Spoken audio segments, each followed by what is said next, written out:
pacientes que son mayormente poblaciones de 65 años para arriba mayormente, ¿ya?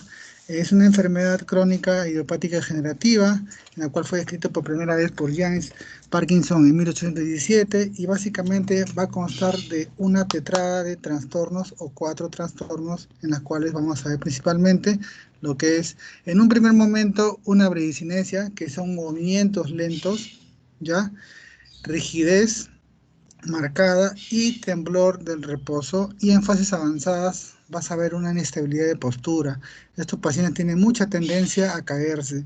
La primera incidencia de patología o de recurrencia al hospital en estos pacientes es por fractura, ya sea de cadera o también de traumatismo encefalocraniano, ya que como no tienen, como prácticamente están rígidos, se caen y no tienen el reflejo de levantar las manos.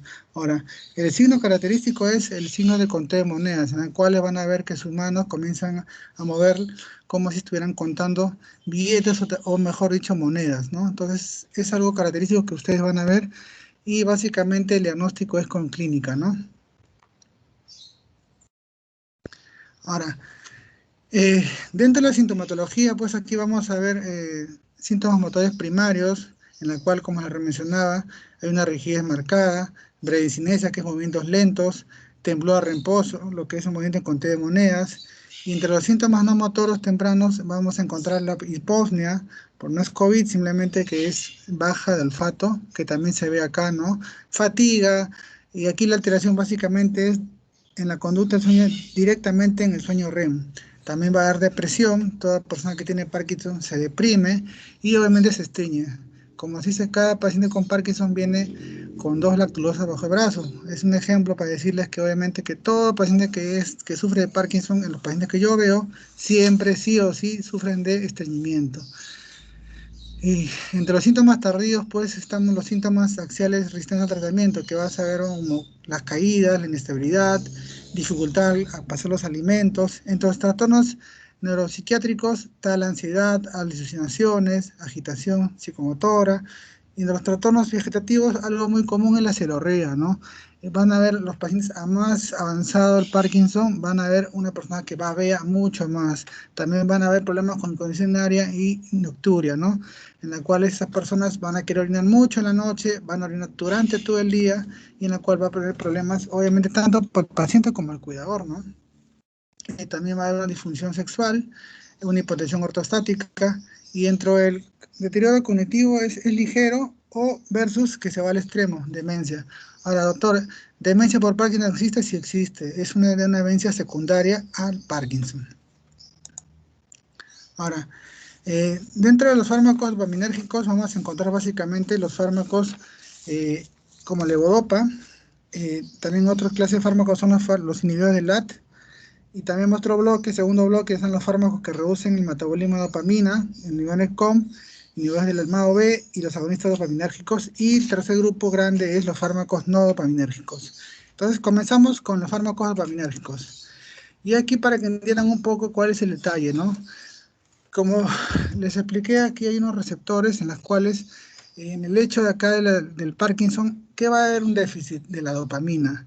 Entonces, ¿qué es lo que se le tiene que dar?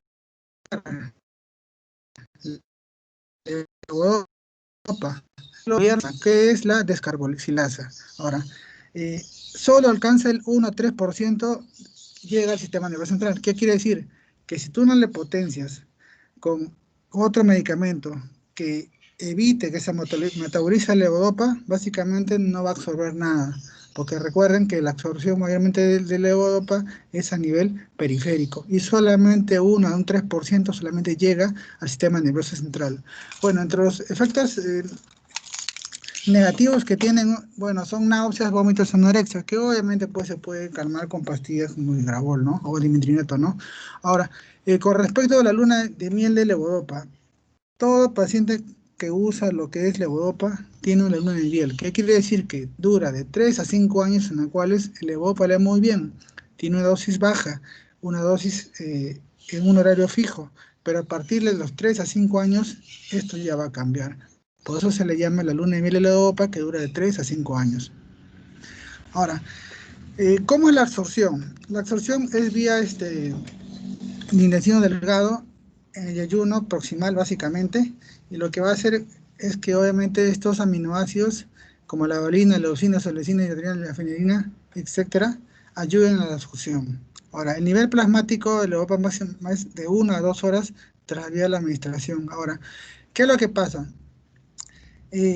La dopamina, que es metabolizada fundamentalmente por el MAO-B, como les expliqué en la clase pasada, hay dos tipos de MAO. El A, que es a nivel de serotonina y la adrenalina, y el B, que es netamente la dopamina, que los cuales obviamente producen un metabolito llamado ácido homovalínico y una pequeña cantidad es metilada por la CON, dando lugar a al 3-metildopa, ¿no?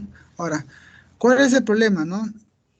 Que este 3-metildopa es mucho más fuerte y alcanza niveles plasmáticos de 10 a 20 veces mayores que el levodopa, por lo cual se sugiere que se dé otro medicamento que inhiba el COM para que pueda potenciar y el levodopa pueda llegar a su función de convertirse en dopamina. Entonces, por eso es muy importante que se asocie el uso del levodopa con un inhibidor de COM, que es el tratamiento básicamente estandarizado que se utiliza mayormente en los pacientes, ¿no? Ahora, el segundo bloque ya hablamos de levodopa. Eh, Algo para adicional, el levodopa mayormente no se da en pacientes jóvenes, mayormente se da en adultos mayores, ¿ya? Porque obviamente va a causar daños cognitivos, va a causar dependencia y obviamente no es como que deberíamos agotar poco a poco los tratamientos. Una persona joven generalmente podría dar una seligilina, otro medicamento que ahorita voy a mencionar, pero se recomienda en conclusión que en jóvenes no se dé en primera instancia lo que es el levodopa. Ahora, dentro de los inhibidores del LAT, aquí pues el medicamento estándar en el cual todos los levodopas vienen ya en un solo medicamento unidos al carbidopa, ¿no? ¿Qué es lo que va a hacer? Va a evitar que se metabolice el levodopa, entonces va a mejorar la disponibilidad de 1 a 10%, el requerimiento, o sea, va a haber menos dosis de levodopa, en la cual obviamente va a inhibir los efectos periféricos de la estimulación dopamínérgica, obviamente va a mejorar la tolerabilidad del fármaco, va a hacer un impacto sobre la sensibilidad de levodopa que va a ser ligero, y lo más utilizados pues son la benseracina y la carbidopa. Bueno, a título personal más se utiliza la carbidopa, ¿no? Y lo bueno es que no atraviesan la barrera encefálica, la barrera hematoencefálica, por eso que ayudan que el levodopa pueda ingresar, solamente hasta ahí actúan, ¿no? Bueno, lo que decía que se utiliza con un inhibidor LAT, ¿no? Ahora, las cantidades, por ejemplo, en el seguro, la concentración es de 250 miligramos sobre 25 miligramos, ¿no? Y mayormente la concentración es de 4 a 1, ¿no? Pero depende de las marcas, depende del médico, depende del paciente, que uno puede hacer concentraciones de repente de 25 a 250, como está en la imagen, de 50 a 150 o de 200 a 50. Pero el valor referencial estándar es de 4 a 1. Dentro de los fármacos que reducen el metabolismo de la dopamina, bueno, aquí tenemos tres grupos grandes, ¿no? Inhibidores del COM, inhibidores de la MAO-B y agonistas dopaminérgicos.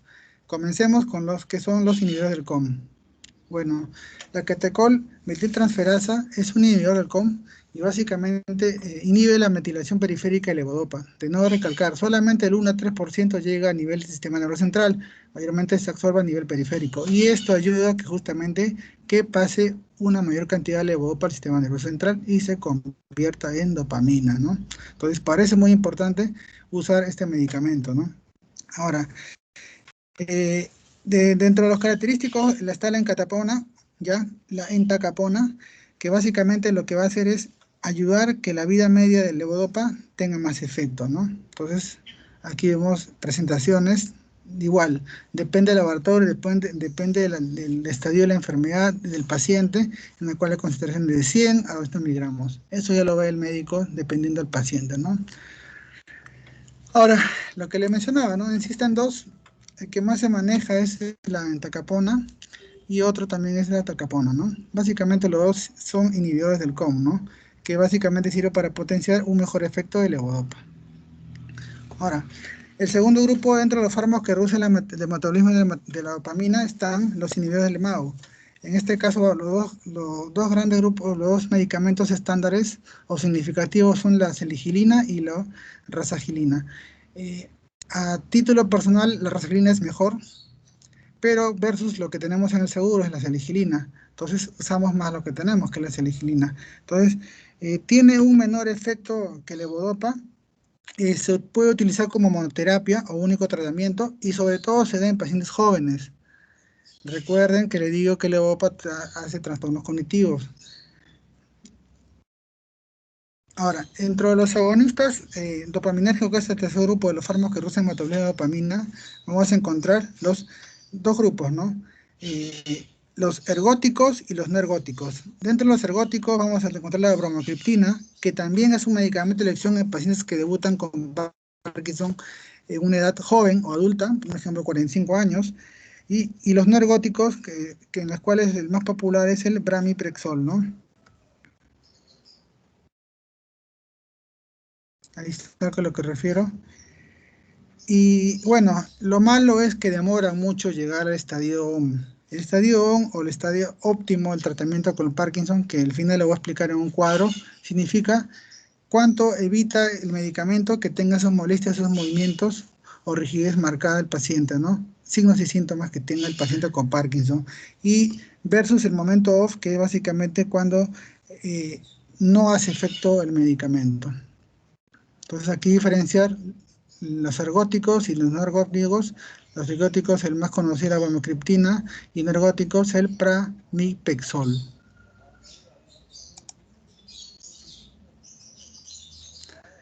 Ahora, las ventajas es que no necesitan conversión metabólica para producir un efecto farmacológico, entonces actúan independientemente de las neuronas dopaminergias generadas. En segundo lugar, los agonistas dopaminergicos no compiten en la absorción de los aminoácidos de la dieta. ¿Qué quiere decir? Que, por ejemplo, el levodopa, hay un detalle muy importante que me estoy olvidando. El neurólogo recomienda en ayunas. ¿Por qué? Porque a ciertos alimentos en los cuales contienen carnes, por competitividad, se inactiva o disminuye el efecto levodopa, por lo cual se sugiere que el levodopa se dé en ayunas, si es posible de 1 a 2 horas distanciada de los alimentos o antes de los alimentos, ¿ya? Ahora, doctor, ya viene el neurólogo, ya, pero yo veo al paciente y si tú ves desde un campo geriátrico, doctor, pero el paciente tiene cirrosis, bueno, tiene gastritis, es un paciente que aparte tiene cirrosis. ¿Qué le hago? ¿Le doy con alimentos? No, no le doy con alimentos. Bueno, en esos casos sugiere que por lo menos se le dé con un vaso de papaya o un jugo de papaya, ya que favorece a la absorción el hecho de que los alimentos tengan cierta cantidad de hidrato de carbono, más no lo que son proteínas. Por lo cual, de nuevo recalcar, como dijo el doctor Luján, todo medicamento se da en ayunas y específicamente el levodopa se da justamente porque eh, eh, disminuye la función, ¿no? Ahora, entonces, tiene una sobrevida mayor, reduciendo la posibilidad de desarrollar disinesias. En combinación con el levodopa, pueden producir dosis que están tanto conversación a largo plazo. Entonces, ¿qué es lo que pasa, no? Este medicamento no se sugiere dar solo porque si no puede cumplir complicaciones, ¿no? El tercer grupo son los fármacos no dopaminérgicos. Bueno, no tiene nada que ver con la dopamina. Básicamente, el medicamento acá estándar es el piperideno, que es un bloqueante de los receptores muscarínicos y que obviamente en la actualidad ya no se utiliza, ya que inducía o hay estudios que dicen que no hay efectividad significativa. Mayormente los pacientes que tienen tratamiento de larga data de Parkinson aún lo quieren. Cuando tú lo suprimes es muy difícil suprimir el medicamento porque aducen pues que le ayuda a la rigidez muscular y a la celorrea, ¿no? Y también al temblor. Pero en realidad en estudios se ha comprobado que no tiene mucho efecto. Entonces la tendencia es que este medicamento ya no se esté dando o se esté suprimiendo, ¿no? Entonces en vez de dar, por ejemplo, levodopa con piperideno que se daba antes, o levodopa, carbopa, piperideno, ahora se esté sumando, por ejemplo, la dancapona, ¿no? Que es un inhibidor del COMT. Ahora, dentro de los efectos adversos, pues, mayormente va a ser deterioro de la memoria, confusión, alucinaciones, y mayormente esto se ve más común en lo que son pacientes mayores, ¿no? Boca seca o sequedad de boca, visión borrosa, estreñimiento, náusea, retención urinaria, taquicardia. Y ya también hay que tener precauciones en pacientes que tienen hiperplasia prostática benigna y glaucoma. De entre los bloqueantes beta-adrenérgicos, me dirán, doctor, es un propranolol, es un antiarrítmico, sí. La verdad, no he visto por experiencia que se use esto en pacientes para el Parkinson, pero en la literatura de Velázquez refiere que sí.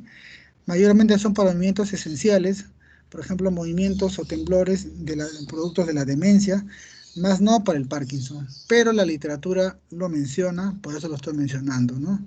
Pero en realidad no he visto ningún caso que utilice propranolol en el caso de Parkinson. Y bueno, el nivel de receptores de aminoácidos excitadores como la amantina, este medicamento de amantadina no lo he visto en el mercado, no lo he visto tampoco que lo mediquen los neurólogos. Entonces, en la teoría está, pero también lo menciono porque en la literatura está, ¿no? Y obviamente, el Parkinson, la persona está consciente, la persona se da cuenta que su actuar diario va disminuyendo, va creciendo, su funcionalidad va resquebrajándose. Entonces, esa persona, ¿qué es lo que va a pasar? Se va a deprimir. Entonces, es muy importante dar un soporte antidepresivo también, ¿no? En el cual esa persona hay que entenderlo, pues, ¿no? Es una enfermedad irreversible, progresiva, crónica. Entonces, obviamente, hay que darles antidepresivos, ¿no? También se le puede dar antipsicóticos, ¿no? Sufren mucho de psicosis, ven alucinaciones, ¿no? Entonces, y también se le puede dar ansiolíticos siempre y cuando estén relacionadas con alteración del sueño, básicamente alteración del REM. Aquí para que más o menos se den cuenta los principales efectos adversos en lo que es levodopa y carbidopa o levodopa y la benseracina, que básicamente son náuseas, es lo que veo más, ¿no? Náuseas es lo que se ve más el efecto de levodopa. Y los más medicamentos, la bromocriptina, carbergolina, etcétera, tienen tendencia a dar fibrosis cardiovascular, red peritoneal y pleuropulmonar, y también producen náuseas. Bueno, la entacapona básicamente te va a teñir la orina de color amarillo, ya, y va a incrementar los efectos adversos de la levodopa, ¿no? Es lo malo, ¿no? Entonces aquí para que ustedes tengan básicamente como referencia, todo es del Velázquez y básicamente es lo que es el tema de Parkinson, ¿no? Y aquí lo que le decía, las fases del on y las fases del off en el Parkinson, ¿no? Fase del on es cuando hay el alivio del síntoma, ¿no? Fase del off es cuando obviamente recaen, y aquí lo importante que hay que saber es la titulación. En este caso vamos a ver del levodopa, que es el medicamento estándar en adultos mayores y en el cual yo lo veo al día a día, ¿no? La forma de titulación es así. Tú tienes que darle por lo menos un cuarto tableta y, y subirlo cada 3 días. Los primeros 3 días le das un cuarto tableta en el desayuno. Los siguientes 3 días le das un cuarto tableta en el desayuno y el almuerzo. Los siguientes 3 días le das un cuarto tableta en el desayuno, el almuerzo y cena. Y ves si hay mejoría. Si no hay mejoría, la siguiente semana, si es el tercer día, ¿no? Los siguientes 3 días le das 3 cuartos tableta en el desayuno. Igual, sigues almuerzo y cena, sigues igual un cuarto tableta. Si no hay mejoría, otros 3 días, 3 cuartos tableta en desayuno y almuerzo. No hay mejoría, otros 3 días, 3 cuartos tableta en lo que es diré, media tableta, y así se sube progresivamente hasta 3 cuartos tableta y hasta una tableta. Esa es la manera ideal de titulación que se da con el levodopa y carbidopa, ¿no? Hay que aumentarlo, un cuarto tableta, básicamente vas a darlo en 9 días, subirlo a media tableta en 9 días más, 3 cuartos tableta en otros 9 días más, ya 27 días, y recién ahí vas a probar si es una tableta o no. ¿Por qué le digo eso? Porque mayormente uno ve pues que de frente lo comienza con una tableta, ¿no? Y lo que hacen es que acorten el tiempo de la luna de miel que les mencioné, que mayormente el levodopa actúa de 3 a 5 años. Entonces es muy importante la titulación en este caso. Ya les expliqué por experiencia cómo se maneja lo que es el uso del levodopa. Y bueno, referenciarles que finalmente que en jóvenes no se sugiere que se dé levodopa. De repente se comience con un inhibidor COM o un inhibidor del MAO, o un antagonista dopaminérgico, más no de frente con una levodopa. Eso sería todo. ¿Alguna pregunta? ¿Por qué en jóvenes no levodopa, doctor? Disculpe. Es como que tú, en una edad mayor, tú ya no tienes mucho tiempo en la cual tú puedes agotar para dar una calidad de vida. Entonces, los efectos de levodopa negativos van a ser mayores. Entonces, vas a causar, mal diría, como una resistencia, en la cual va a llegar un momento en el cual, un ejemplo, un paciente de 45 años, imagínate que toma levodopa a los 45 años y entonces a los 50 ya no les hace efecto levodopa. Y el levodopa es el mejor medicamento o más directo que va a hacer contra el Parkinson.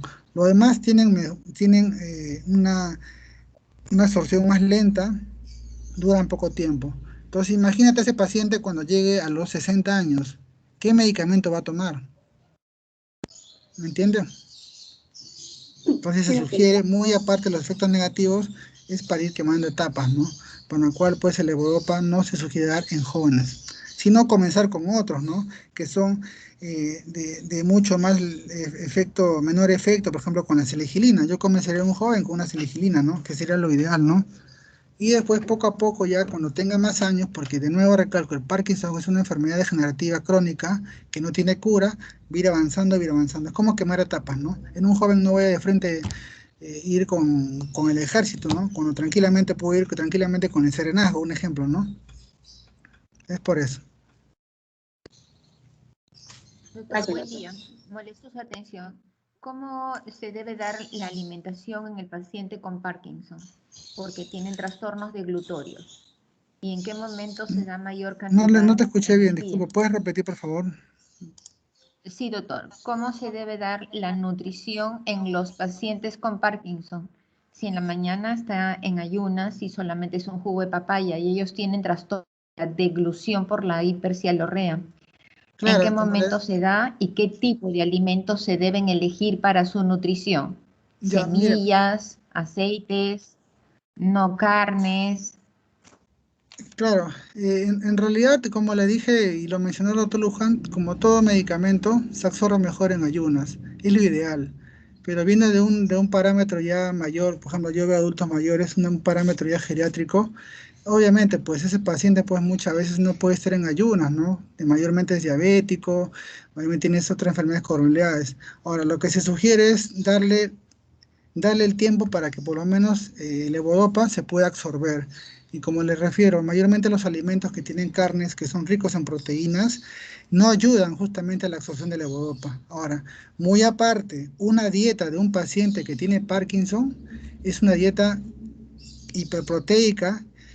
¿Por qué? Porque es un paciente que tiene movimiento, como un paciente que estuviera en constante ejercicio, ¿no? En constante movimiento. Entonces, lo que vas a ver muchas veces en un paciente con Parkinson es el cuadro de sarcopenia, que es una disminución de masa muscular y obviamente fuerza al caminar, muy aparte de la rigidez, ¿no? Entonces, hay alimentos que son los hidratos de carbono que favorecen la absorción de levodopa. Entonces también se sugiere, en este caso, por ejemplo, la papaya tiene hidrato de carbono, le ayuda, pero de nuevo recalcar que todo medicamento, en este caso, viendo la manera neurológica, todo neurólogo te dice en ayunas, pero ya viendo un ambiente, desde una vista más general, sí necesariamente ese paciente por todas las patologías que tiene, no va a poder seguir con eso. Pero lo que sí se trata es que por lo menos no consuma carnes, porque las proteínas hacen que no se ayude a degradar o sintetizar o metabolizar la levodopa.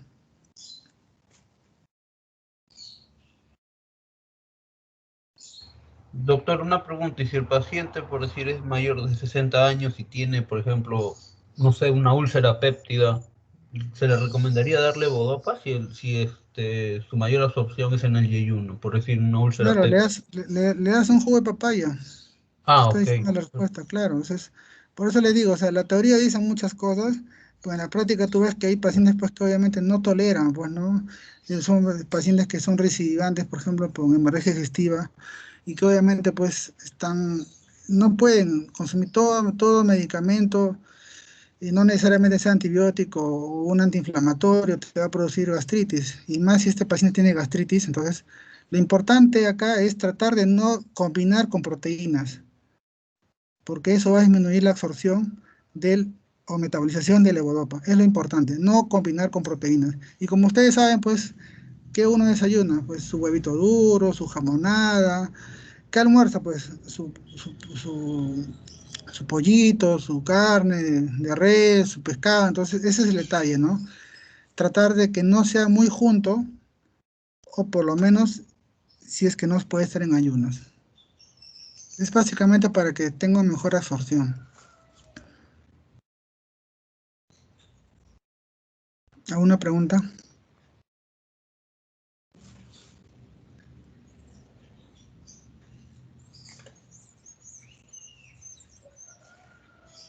Ya. Bueno, creo que sí han comprendido. A ver, voy a colocar la otra.